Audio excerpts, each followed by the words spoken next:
Assalamualaikum warahmatullahi wabarakatuh. Pada kesempatan kali ini, kami dari kelompok 7 yang beranggotakan saya, Muhammad Nuriski dengan NIM 191913216 sebagai ketua kelompok. Perkenalkan, nama saya Aryo Prawiro Harjono, NIM 19913210017.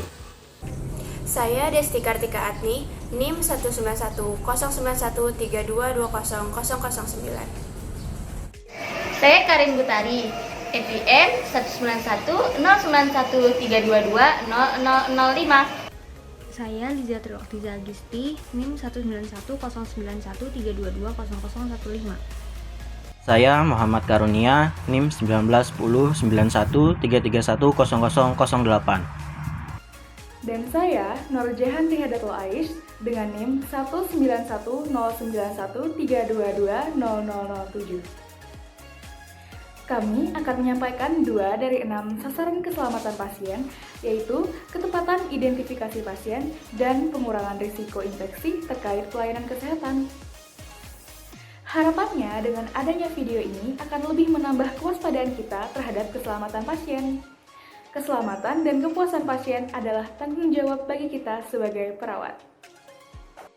Halo semua, di sini kami akan menjelaskan Patient Safety Universal Precaution. Pertama-tama, saya akan menjelaskan mengenai Patient Safety sebagai pengantar topik kita pada video kali ini. Apa sebenarnya Patient Safety itu? Jadi, Patient Safety yang bisa disebut juga dengan keselamatan pasien adalah suatu sistem yang membuat asuhan keperawatan terhadap pasien menjadi lebih aman. Kita sebagai perawat memiliki peranan penting dalam penerapan patient safety itu sendiri. Mengapa? Hal itu berkaitan dengan upaya mengurangi insiden kecelakaan kerja pada pasien. Lalu, apa sebenarnya tujuan dari keselamatan pasien itu sendiri? Tujuannya adalah pastinya untuk menciptakan budaya keselamatan pasien, menurunnya kejadian yang tidak aman bagi pasien, memberikan kepuasan bagi pasien maupun pihak internal rumah sakit sendiri, dan mutu pelayanan kesehatan menjadi lebih baik. Selanjutnya, kami akan menjelaskan mengenai ketepatan identifikasi pasien dan pengurangan resiko infeksi terkait pelayanan kesehatan yang merupakan 2 dari 6 sasaran keselamatan pasien. Halo semua, sebelumnya kita harus tahu terlebih dahulu apa itu identifikasi pasien. Identifikasi pasien adalah suatu sistem identifikasi kepada pasien untuk membedakan antara pasien satu dengan yang lain. Nah teman-teman, menurut Peraturan Menteri Kesehatan tahun 2011, ketepatan identifikasi pasien memiliki 6 elemen. Apa saja elemennya itu? Yang pertama adalah pasien diidentifikasi menggunakan nama pasien, nomor rekam medis, tanggal lahir, gelang identitas pasien, dan barcode.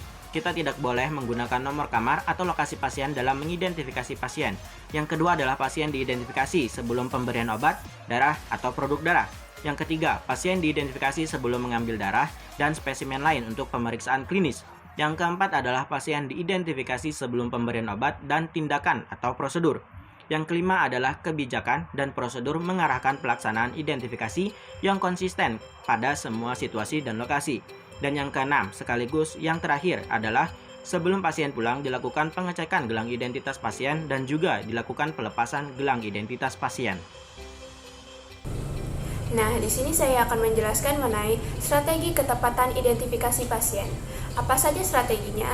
Yaitu penciptaan dan pelaksanaan praktik kesehatan yang berkualitas secara rutin, pemantauan indikator yang dapat diandalkan secara terus-menerus, menganalisis akar penyebab, penggunaan kode bar, kegiatan pendidikan keselamatan pasien yang profesional dan bertanggung jawab, kerjasama interdisipliner yaitu antara perawat dengan dokter, laboratorium, dan farmasi, serta menangani masalah identifikasi pasien pada perawat dalam masa orientasi dan pemantauan berkelanjutan.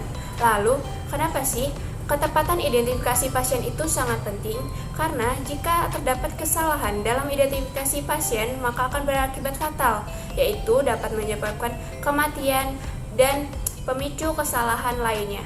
Selain itu, kepuasan pasien berhubungan erat dengan benar atau tidaknya perawat dalam mengidentifikasi pasien. Nah teman-teman, selanjutnya saya akan menjelaskan mengenai pengurangan resiko infeksi terkait pelayanan kesehatan terutama di rumah sakit. Rumah sakit diharapkan lebih bertanggung jawab dalam memberikan pelayanan yang bermutu dan memperhatikan kepentingan pasien dengan sesama dan hati-hati. Lalu, bagaimana sih cara penularan infeksinya ini?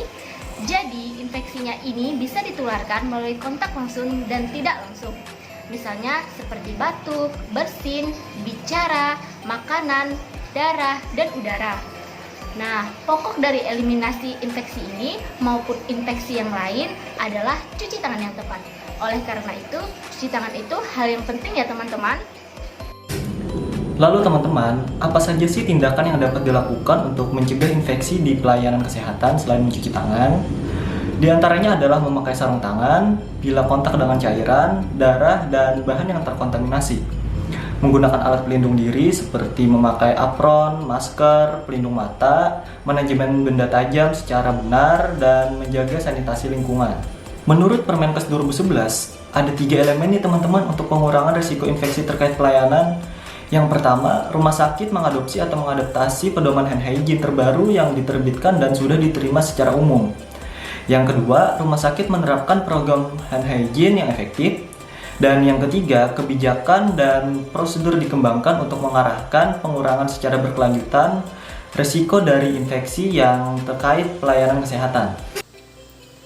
Nah teman-teman, seorang perawat itu harus bisa memahami pentingnya menjaga kebersihan lingkungan dan bagaimana hal ini dapat berkontribusi untuk mengurangi reservoir mikroba dari pasien serta mengamankan kepercayaan pasien dan masyarakat. Identifikasi pasien dengan risiko infeksi tinggi perlu adanya kamar terpisah dari pasien lain, atau ruang isolasi atau penempatan pasien pada bangsa yang tepat. Mencuci tangan menggunakan air dan sabun atau alkohol pada saat yang tepat dengan cara yang benar menjamin perlindungan diri dan mencegah infeksi silang. Ingat ya teman-teman, kebersihan tangan berperan penting dalam mencegah infeksi silang dan penyebaran infeksi. Teman-teman, tahukah kalian bagaimana cara mencuci tangan yang benar? Nah, menurut WHO ada 6 langkah mencuci tangan yang benar. Ikutin ya. Pertama, tuang cairan hand rub atau sabun pada telapak tangan. Kemudian usap kedua telapak tangan secara lembut dengan arah memutar. Kemudian, usap kedua punggung tangan secara bergantian. Nah, jangan lupa juga gosok sela-sela jari tangan. Lalu, bersihkan ujung jari secara bergantian dengan posisi telapak tangan saling mengunci. Setelah itu, gosok dan putar kedua ibu jari secara bergantian ke arah luar. Terakhir, letakkan ujung jari ke telapak tangan, kemudian gosok secara bergantian. Nah, kalau menggunakan sabun, jangan lupa dibilas ya. Nah, mudah kan?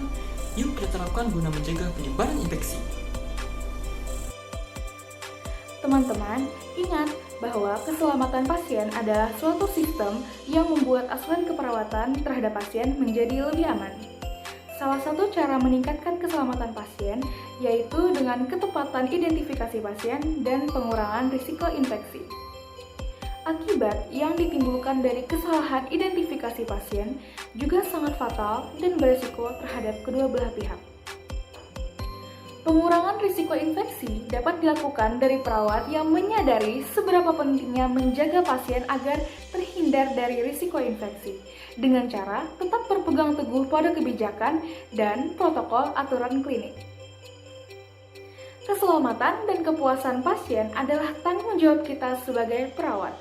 Sudah semestinya, dalam pelaksanaannya juga tidak boleh setengah-setengah, bergerak atas dasar kemanusiaan. Kami dari kelompok 7 mengucapkan terima kasih.